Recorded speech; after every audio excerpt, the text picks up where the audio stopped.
The Lexus RX 350 key fob can be opened using two primary methods, the slide release and the split case. The slide release is generally preferred.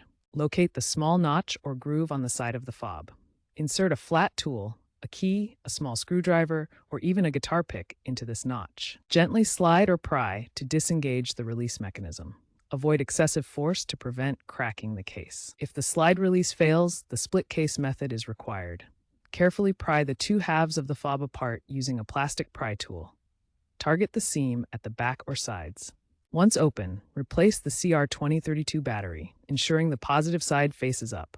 Handle the circuit board with care, avoiding contact with components. Reassemble the fob by snapping the case back together.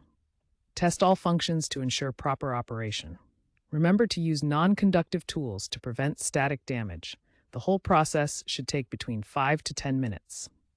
When working with your key fob, always use a non-conductive surface and consider wearing an anti-static wristband to protect the internal electronics. Be environmentally conscious by properly disposing of the old CR2032 battery.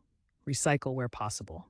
Newer RX 350 models and hybrid variants integrate better with vehicle systems, potentially leading to longer battery life and smartphone app integration for remote diagnostics. Automotive key fobs are trending towards smart key technology, including NFC capabilities and biometric integration, potentially reducing reliance on physical batteries in the future. While manual battery replacement remains relevant for older models, the industry is shifting toward rechargeable options and app-based controls.